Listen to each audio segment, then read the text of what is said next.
గౌరవనీయులైనటువంటి సభాధ్యక్షులు, జాతీయ తెలుగుదేశం పార్టీ అధ్యక్షులు, భారత రాజకీయ ధృవతార మన ప్రియతమ నేత నారా చంద్రబాబు నాయుడు గారికి నిందలు, అపనిందలు, దాడులు, ఎదురుదాడుల మధ్య ఎదిగి యువగలమై నవగలమై జనబలంతో సాగుతున్న మన నేత, యువనేత నారా లోకేష్ గారికి, వేదికపై ఉన్నటువంటి అతిరథ మహారథులకు, సభా ప్రాంగణంలో ఉన్నటువంటి అతిథులకు, గ్రామాల నుంచి, గడపల నుంచి, తండాల నుంచి, తాలూకాల నుంచి, హైవేల నుంచి, బైపాసుల నుంచి, వివిధ రాష్ట్రాల నుంచి, వివిధ దేశాల నుంచి పసుపు జెండాలతో పయనమై వచ్చినటువంటి తెలుగుదేశం పార్టీ కుటుంబ సభ్యులకు, పత్రికా విలేకరులకు, మీడియా ప్రతినిధులకు, సోషల్ మీడియా సోదరులకు నమస్కారాలు. అందుకనే చెట్టు మీద కూర్చున్నటువంటి పక్షి కొమ్మ బలాన్ని నమ్ముకోదు, రెక్కల బలాన్ని నమ్ముకుంటుంది. తెలుగుదేశం పార్టీ కార్యకర్తల బలాన్ని, బలగాన్ని నమ్ముకుంటుంది. కాబట్టి కార్యకర్తలే ఈ పార్టీకి ఇంధనం. అందుకే మీకు నా తొలి వందనం అని ఈ సందర్భంగా గుర్తు చేస్తున్నాను. అద్భుతమైనటువంటి వాతావరణం ఇది. మొన్నటి వరకు ఒక రకంగా ఉండే, మా కాడ ముక్కోడు పోయిండు, మీ కాడ తిక్కోడు పోయిండు. ఇవాళ ముక్క ఆయనేమో లిఫ్ట్ ఇరిగేషన్, తిక్క ఆయనేమో ఆత్మలతోటి మాట్లాడేటువంటి పరిస్థితి ఏర్పడ్డది. ఈ సమయంలో జనం కోసం, జాతి కోసం, పేదల కోసం, బీదల కోసం మహానాడు ఏర్పాటు చేసుకొని అధికారంలో ఉంటే ప్రజలకు చేయవలసిన దాని గురించి, ప్రతిపక్షంలో ఉంటే ప్రజా సమస్యల మీద మాట్లాడేటువంటి ఈ మహానాడు వేదికపై, ఈ మహత్తరమైన వేదికపై తెలుగు జాతి విశ్వఖ్యాతి అనేటువంటి అంశం మీద ఈ తీర్మానాన్ని బలపరిచే అవకాశం ఇచ్చిన బాబు గారికి ధన్యవాదాలు.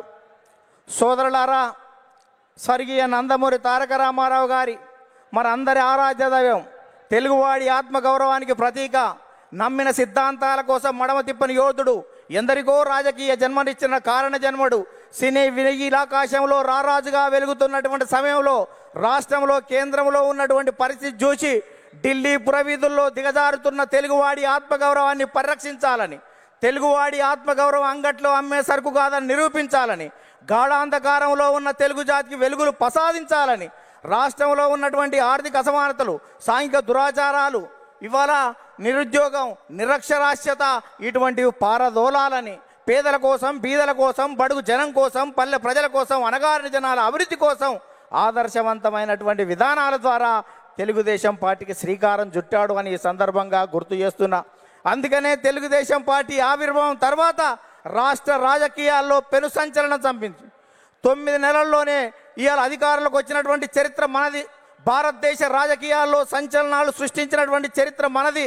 ఒక ప్రాంతీయ పార్టీగా ఉండి భారత పార్లమెంట్లో ప్రతిపక్ష స్థాయిలో కూడా ఉండగలమని నిరూపించినటువంటి చరిత్ర మనది. భారత ప్రధానమంత్రులు, రాష్ట్రపతుల ఎన్నికలో కూడా ప్రధానమైన భూమిక పోషించినటువంటి చరిత్ర తెలుగుదేశం పార్టీ. అందుకనే తెలుగుదేశం పార్టీ ఆవిర్భావం తర్వాత గ్రామాలకు మౌలిక సౌకర్యాలు అందాయి, ప్రజలకు సంక్షేమ ఫలాలు అందాయి, ప్రజలకు రాజకీయ చైతన్యం వచ్చింది, బలహీన వర్గాలకు రాజకీయ జీవితం వచ్చింది అని ఈ సందర్భంగా గుర్తు చేస్తున్నా. సామాజిక మార్పులకు స్వాగతం పలికాం, ఆర్థిక అభివృద్ధికి అందలం వేశాం, నిమ్న జాతుల ఉద్ధరణ కోసం, బడుగు జన ఉద్ధరణ కోసం బాటలు వేశాము అని సందర్భంగా గుర్తు చేస్తున్నాను. అందుకని సోదరులారా,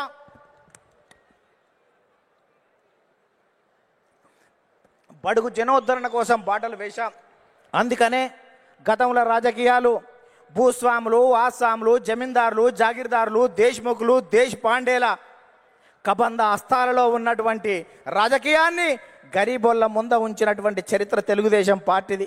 కమ్మరి, కుమ్మరి, జాగలి, మంగలి, ఎరకలి, మాల, మాదిగ, వడ్డెర, బలిజ, లంబాడ, కోయ, ముదిరాజ, పెరిక, మేరు, కాపు, వైశ్య, యాదవ, నేత, గీత, కార్మిక, కర్షక, బడుగు బలహీన వర్గాల బిడ్డల చేతులకు ఈ రాజకీయ అవకాశాన్ని తీసుకొచ్చినటువంటి చరిత్ర తెలుగుదేశం పార్టీది అని సందర్భంగా గుర్తు చేస్తున్నా.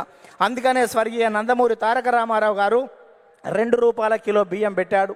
ఆ రోజు ఉన్నటువంటి తినేవాడికి తిండి, ఉండడానికి ఇల్లు, కట్టుకోవడానికి బట్టలు ఉండాలని 2 రూపాయల కిలో బియ్యం పెడితే 30 సంవత్సరాల క్రితం 40 సంవత్సరాల క్రితం తెలుగుదేశం పార్టీ పెడితే ఈ దేశంలో ఆహారత భద్రత చట్టం మనం పెట్టిన దానికి 20 సంవత్సరాల తర్వాత ఆహారత భద్రత చట్టం వచ్చింది. అంటే తెలుగుదేశం పార్టీ ఒక నిర్ణయం చేస్తే ఈ దేశం వివిధ రాష్ట్రాలు 20 సంవత్సరాల తర్వాత ముందు చూపుతోటి చేస్తున్నటువంటి పరిస్థితి ఉంది. మనం మహిళలకు ఆస్తి హక్కు 30 సంవత్సరాల క్రితం ఇస్తే భారత పార్లమెంటులో మనం నిబంధన పెట్టిన తర్వాత 15-20 సంవత్సరాల తర్వాత కూడా భారత పార్లమెంట్లో పెట్టేటువంటి పరిస్థితి ఉంది.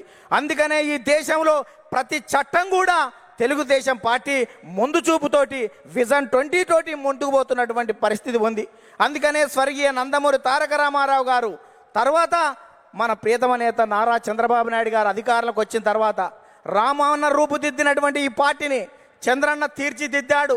అందుకనే విద్యకు ప్రాధాన్యత ఇవ్వాలనే ఉద్దేశంతో ఇవాళ సమైక్య రాష్ట్రంలో 23,000 పాఠశాలలు, 1,047 ఉర్దూ పాఠశాలలు, 40 రెసిడెన్షియల్ పాఠశాలలు, 4,352 అప్పర్ ప్రైమరీ స్కూళ్ళు, 906 ప్రైవేట్ జూనియర్ కళాశాలలు, 362 ప్రభుత్వ జూనియర్ కళాశాలలు, 131 ఇన్సెంటివ్ జూనియర్ కళాశాలలు, 1,295 డిగ్రీ కళాశాలలు, 275 బీఈడి, 276 ఎంసీఏ, 206 ఎంబీఏ, 188 ఇంజనీరింగ్ కాలేజీలు, ఇవాళ 26 మెడికల్ కాలేజీలు, 24 ఫిజియోథెరపీ కాలేజీలు ఏర్పాటు చేసి, 31 నర్సింగ్ కాలేజీలు ఏర్పాటు చేసి, 31 ఫార్మసీ కాలేజీలు ఏర్పాటు చేసి ఇవాళ 1,60,000 టీచర్ పోస్టు భర్తీలు చేసి, 60,000 విద్యా వాలంటీర్ల నియామకం చేసి, కిలోమీటర్కి ఒక ప్రాథమిక పాఠశాల, 3 కిలోమీటర్లకు ఒక ఉన్నత పాఠశాల, మండలానికి ఒక జూనియర్ కళాశాల, రెవెన్యూ డివిజన్కి ఒక ఇంజనీరింగ్ కళాశాల, జిల్లాకు ఒక మెడికల్ కాలేజీ ఏర్పాటు చేసి 17% అక్షర శాతాన్ని పెంచి ప్రపంచవ్యాప్తంగా వస్తున్నటువంటి అవకాశాలని పునికి పుచ్చుకొని వెతికి పట్టుకునే దమ్మును, ధైర్యాన్ని, చైతన్యాన్ని, స్ఫూర్తి ఇచ్చినటువంటి చరిత్ర మన నారా చంద్రబాబు నాయుడు గారు దాన్ని సందర్భంగా గుర్తు చేస్తున్నా. అందుకనే యువత నేడు నారా అంటే రా అని పిలుస్తున్నటువంటి తరుణం ఆసన్నమైంది అని ఈ సందర్భంగా గుర్తు చేస్తున్నా. చంద్రబాబు నాయుడు గారు ఐటీ తేవడం వల్ల ఇన్ఫోసిస్ వచ్చింది, ఐఆర్డీఏ వచ్చింది, IIIT వచ్చింది, ఐఎస్బి వచ్చింది, ఐసిఐ వచ్చింది, నల్సార్ వచ్చింది, నేషనల్ ఇన్స్టిట్యూట్ ఆఫ్ కన్స్ట్రక్షన్ వచ్చింది, ఇటువంటి జినోమ్ వ్యాలీ వచ్చింది, ఔటర్ రింగ్ రోడ్ అంకురార్పణ చేశాం, ఇవాళ ఇంటర్నేషనల్ స్టేడియాలు కట్టాం, ఇంటర్నేషనల్ స్టేడియాలు, ఎయిర్పోర్ట్లు నిర్మాణం చేశాం. ఇవాళ హైదరాబాద్లో అనేక రకాలైనటువంటి అభివృద్ధితోటి ప్రపంచవ్యాప్తంగా ఉన్నటువంటి కంపెనీలు ఇవాళ హైదరాబాద్కు వచ్చాయి, తెలుగు రాష్ట్రాలకు వచ్చాయని సందర్భంగా గుర్తు చేస్తున్నా. తెలుగుదేశం పార్టీ ప్రపంచవ్యాప్తంగా ఉన్నటువంటి తెలుగు వాళ్ళ కోసమే పనిచేస్తుంది అని సందర్భంగా గుర్తు చేస్తున్నాను. తెలుగు రాష్ట్రాల అభివృద్ధికి అడుగులు నేర్పినటువంటి చరిత్ర తెలుగుదేశం పార్టీది. తెలుగు రాష్ట్రాలలో ప్రగతిని పరుగులు తీయించినటువంటి చరిత్ర ఇవాళ తెలుగుదేశం పార్టీదని సందర్భంగా గుర్తు చేస్తున్నాను.